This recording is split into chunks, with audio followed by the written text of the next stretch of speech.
This is a list of people indicted by the International Criminal Court. Until 2022, every person on this list was an African national. The court was meant to be a standard bearer for criminal justice around the world. Yet over the years, it gained a reputation as the policeman of Africa, sitting in the heart of Europe. That era seemed to be over when the ICC recently issued a series of arrest warrants against powerful leaders outside of Africa, including against a close US ally, the Israeli Prime Minister. But US lawmakers are now threatening to cripple the court with sanctions. Now it's Israeli officials. Tomorrow it could be American. It wasn't conceived to come after us. Some might say this moment was a long time coming, that powerful countries were never going to submit to the ICC's authority.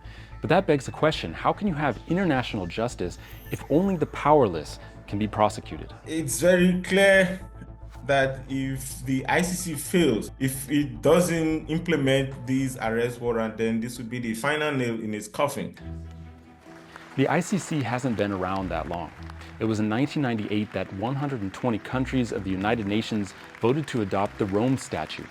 That treaty capped a decade in which two major conflicts in Rwanda and in the former Yugoslavia ended with international tribunals that successfully prosecuted individuals for war crimes and crimes against humanity. This will be no victor's tribunal. The only victor that will prevail in this endeavor is the truth. The ICC was created as a way to make this kind of institution permanent.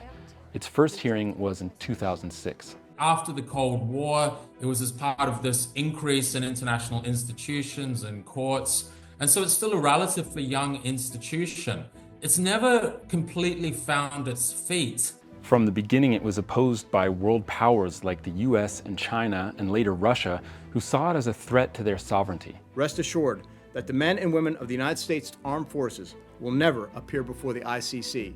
But it was supported by many smaller countries, especially in Africa. Prior to 1998, African states, perhaps also because of their history, genocides on the continent, conflicts here and there, characterized by mass atrocities, they were rightly appalled and supported initiatives that they felt could bring justice and also help combat impunity, not only for Africa and Africans, but also for the entire world. The first two ICC cases were referred to the court by African countries themselves, like Thomas Lubango Diallo, a Congolese warlord arrested in 2006 in connection with the killing of 6 UN peacekeepers. He was the first person arrested on a warrant from the court. But a turning point came when the ICC opened an investigation into the Darfur conflict in Sudan. The case had been referred by the UN Security Council, and it led to an arrest warrant issued in 2009, not against a warlord, but against the president of Sudan, Omar al-Bashir. It was the first indictment of a sitting head of state, and Sudan and its allies saw this as a violation of sovereignty. When the warrant of arrest was issued against Omar al-Bashir and other African leaders, the response of the collective West as such was that, well, yes, they should be arrested, they can't have immunity because this is the most serious crime. Yet countries outside of Africa seem to be shielded from investigation. When the UN Security Council attempted to refer potential crimes in the Syrian civil war to the ICC in 2014, the motion was vetoed by Russia and China. By 2016, at least 5 African countries had threatened to withdraw from the ICC, including South Africa and Kenya. They didn't feel it made sense to subject themselves to the court's authority if the rest of the world wasn't going to do the same. Only African leaders are being arraigned before the ICC. And so Africa feels with targeted. African support. With African Fantastic. support. But some concerns have been raised by the African Union. And I think that the United Nations, the International Court of Justice, and the AU should dialogue and find out how they take on board the concerns raised by Africa. But then, Russia launched a full-scale invasion of Ukraine in 2022, and the focus of the ICC finally shifted away from Africa. From then until 2024, the majority of arrest warrants issued by the ICC were for Russian nationals, including the president himself, Vladimir Putin, for his alleged involvement in transferring Ukrainian children from occupied territory to Russia. He was by far the most powerful person ever sought by the court. Leaders and officials across Europe welcomed the move. Niemand steht über Recht und Gesetz. Das ist ein ganz wichtiger Grundsatz des internationalen Rechts. Obviously, we respect their judgment, we respect their independence. This is an important decision of international justice and for the people of Ukraine. And even the US, which voted against the creation of the ICC and has never become a member state, seemed to think it was a good idea to put Putin on trial. Well, I think it justified it, but the question is, it's not recognized internationally by us either.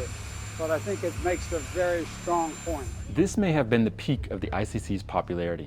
It proved itself willing to pursue cases outside of Africa, and it did so with support from the US and Europe.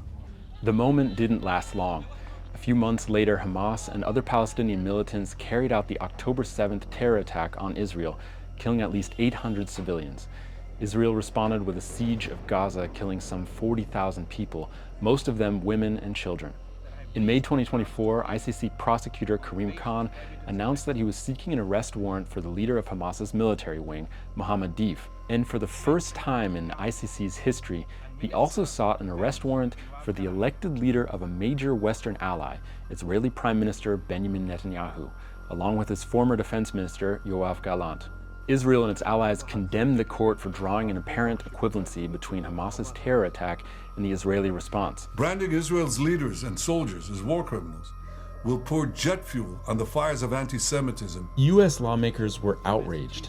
Republicans are pushing a bill in Congress that would impose sanctions on ICC employees and anyone else who might help the court pursue the arrest of Netanyahu or Gallant. We will give you no quarter. And the incoming Donald Trump administration has already said that the ICC can expect a strong response. Some Republicans said they wouldn't stop at just sanctions. Here's a tweet from Senator Tom Cotton, a close ally of incoming President Donald Trump. The ICC is a kangaroo court and Karim Khan is a deranged fanatic. Woe to him and anyone who tries to enforce these outlaw warrants. Let me give them all a friendly reminder.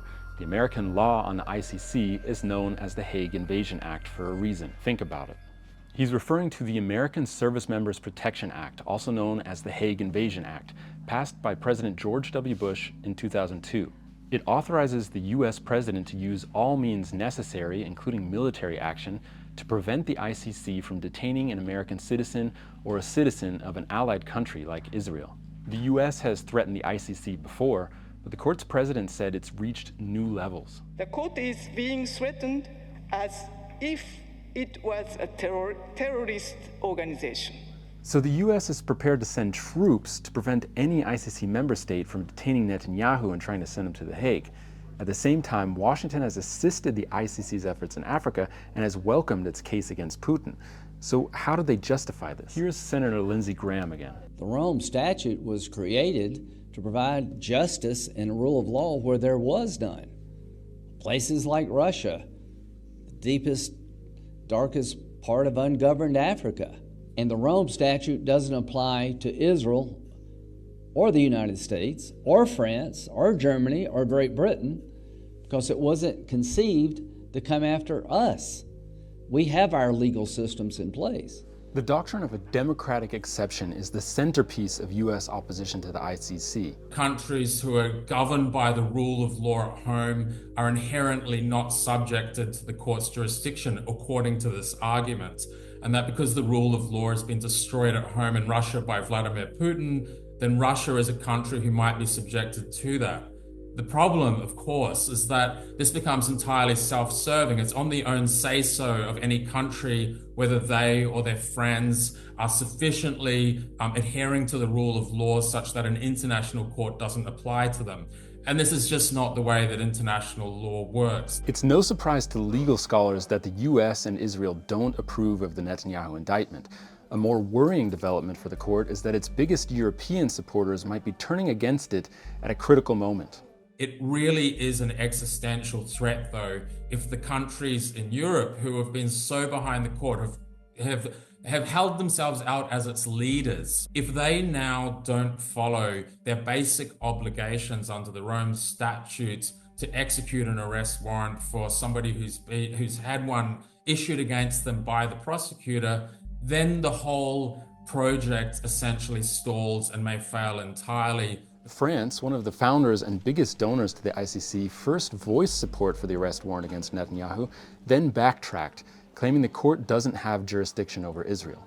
It's a claim, by the way, that the court rejects, since the alleged crimes were committed on Palestinian territory and the state of Palestine is a member. And here's how the German government spokesperson responded when asked if Berlin would oblige the ICC's arrest warrant for Netanyahu. Ich könnte mich dazu hinreißen lassen, zu sagen, dass es mir schwerfällt, mir vorzustellen, dass wir auf dieser Grundlage Verhaftungen in Deutschland durchführen.